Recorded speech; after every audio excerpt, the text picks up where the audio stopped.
चिल्ला चिल्ला कर कहा कि पैसे को प्राथमिकता मत दीजिए, भारत की सेना इस राष्ट्र का गौरव है,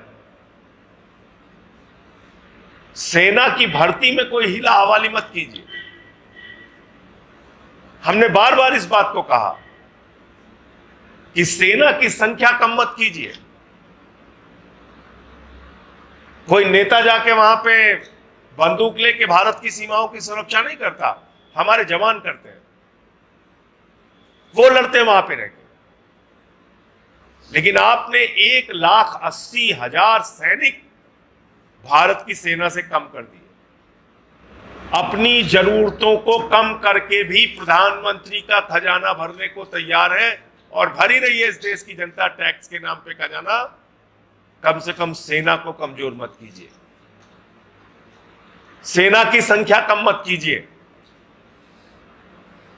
कम से कम ये अग्निवीर की भर्ती को खत्म करके जैसे सैनिक पहले भर्ती होते थे उस तरह की भर्ती कीजिए। लेकिन प्रश्न उठता है, जब हम लोगों ने बार बार कहा, चिल्ला चिल्ला कर कहा कि पैसे को प्राथमिकता मत दीजिए, भारत की सेना इस राष्ट्र का गौरव है, सेना की भर्ती में कोई हीला हवाली मत कीजिए। हमने बार बार इस बात को कहा कि सेना की संख्या कम मत कीजिए। कोई नेता जाके वहां पे बंदूक लेके भारत की सीमाओं की सुरक्षा नहीं करता, हमारे जवान करते हैं, वो लड़ते हैं वहां पे रहकर। लेकिन आपने 1,80,000 सैनिक भारत की सेना से कम कर दिए। 3 साल कोरोना में आप भर्ती नहीं कर पाए, कोई बात नहीं, उसके बाद आप भर्ती कर लेते। लेकिन एक तरफ आपने 1,80,000 सेना के जवानों की संख्या कम कर दी, दूसरी तरफ आप 4 साल के अग्निवीर की योजना लेके आ गए। अग्निवीर की योजना का विरोध पूरे देश के नौजवानों ने किया, हरियाणा हो, उत्तर प्रदेश हो, राजस्थान हो, बिहार हो, झारखंड हो, सब ने किया कि भाई जवानों की जिंदगी के साथ खिलवाड़ मत कीजिए, और ये 4 साल की नौकरी के बजाय जैसे उनकी भर्ती होती थी उस तरह से उनकी भर्ती की जाए। लेकिन आप नहीं माने, हमने बार बार आपसे कहा। तो लोग अपनी जरूरतों को कम करके भी प्रधानमंत्री का खजाना भरने को तैयार है, और भरी रही है इस देश की जनता टैक्स के नाम पे खजाना। कम से कम सेना को कमजोर मत कीजिए, सेना की संख्या कम मत कीजिए। कम से कम ये अग्निवीर की भर्ती को खत्म करके जैसे सैनिक पहले भर्ती होते थे उस तरह की भर्ती कीजिए। तो ये विषय भी मैं चाहता हूं कि अब इतनी बड़ी घटना हुई है तो सरकार को इसकी ओर पुनर्विचार करना चाहिए। और कितनी घटनाएं हुई कश्मीर में वो मैं एक एक करके आपके सामने बताना चाहूंगा। 2016 में उरी में घटना हुई जिसमें हमारे सेना के 19 जवान मारे गए। 2016 में नागरोटा में घटना हुई और उसमें हमारे सेना के 7 जवान मारे गए। 16 में ही पैम्पोर में आतंकवादी घटना हुई, 8 सीआरपीएफ के जवान मारे गए।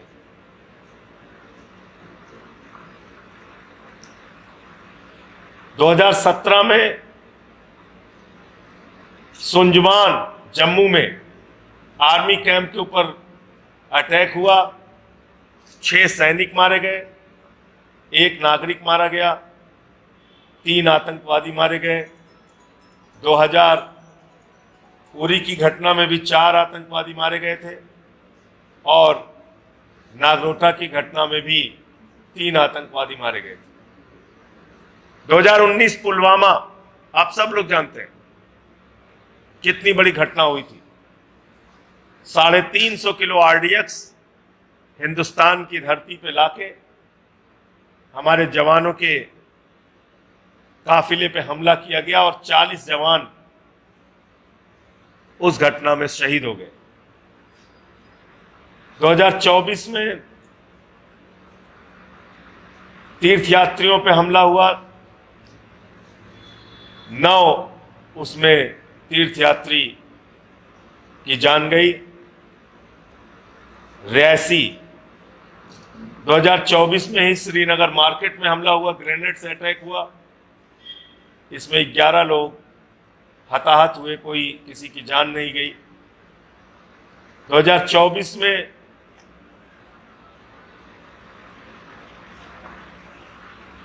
रामबन में माइग्रेंट वर्कर जो होते हैं उनको 7 लोगों को मार दिया गया। 2024 में ही जम्मू के अंदर हमला हुआ, उसमें 9 लोगों की जान गई। 2024 में श्रीनगर में हमला हुआ, उसमें 2 लोग इंजर्ड हुए। तो एक तरफ केंद्र सरकार बार बार ये दावा करती है कि सब कुछ शांत हो गया है, सब कुछ ठीक हो गया है, लेकिन मैंने सिलसिलेवार एक एक साल की घटनाओं का जिक्र किया कि कैसे कैसे कब कब हमले हुए हैं। इससे भी ज्यादा दुख की बात यह है कि पूरा देश इस घटना की निंदा, आलोचना, भर्त्सना करने में, गुस्से में, नाराजगी में, दुख में डूबा हुआ है। देश के लोग मांग कर रहे हैं कि जल्द से जल्द उन आतंकवादियों पे कार्रवाई होनी चाहिए, और बीजेपी वाले क्या कर रहे हैं? कार्टून बना रहे हैं। एक महिला, एक बेबस महिला जो अपने पति की लाश के पास बैठी हुई है, उसका कार्टून बना रहे हैं और उस पर लिख रहे हैं धर्म पूछा जाति नहीं। यह आपकी मानसिकता है? अरे धर्म पूछा जाति नहीं, धर्म पूछ के लोगों को मारा, ये तो पूरे देश में मीडिया के जरिए और जो लोग थे उनके बयान के जरिए आ गया, और इसके समर्थन में एक भी व्यक्ति नहीं। उन आतंकवादियों का मकसद धर्म के नाम पे झगड़ा कराना है, देश को तोड़ना है, ये हम बार बार कह रहे हैं, उनके खिलाफ कार्रवाई की मांग कर रहे हैं, और भाजपाई कार्टून बना रहे हैं। कार्टून बना रहे हैं उस महिला की जो अपने पति के पास बैठ के रो रही है, बिलख रही है, उनकी लाश के पास बैठ के रो रही है, बिलख रही है। तो ये कहीं ना कहीं बीजेपी की मानसिकता को उजागर करता है। आम आदमी पार्टी अपने 18 मंडलों पर इस घटना को लेके शांति सभा का आयोजन करेगी, और मैं फिर दोहरा रहा हूं कि भारत की सरकार, मोदी जी और गृह मंत्री जी और रक्षा मंत्री जी विपक्षी दलों को और देश को विश्वास में लेके इस घटना का मुंह तोड़ जवाब दे। आपके कोई प्रश्न हो आप पूछ सकते हैं।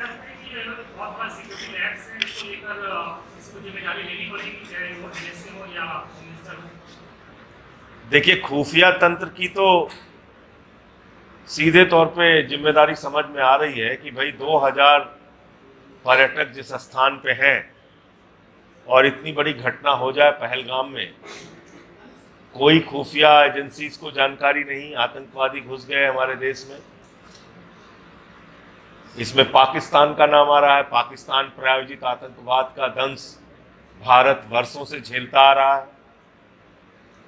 तो आपको पता कैसे नहीं चल पाया? पहला प्रश्न तो ये उठता है। दूसरा प्रश्न, ऐसी घटनाओं में जवाबी कार्रवाई भी होती है। जैसा मैंने आपको बताया, चाहे उरी हो या जो भी और घटनाएं हुई, उसमें मिलिटेंट्स भी मारे गए, उनके ऊपर भी हमारे जवानों ने हमला किया, लेकिन वहां कोई सुरक्षा के इंतजाम नहीं थे, जिसके कारण से उन्होंने एक तरफा फायरिंग किया और हमारे लोगों को मारा, हमारे भारतीयों को मारने का काम किया। तो सिक्योरिटी लैप्स तो है, इसमें कहीं कोई संदेह नहीं।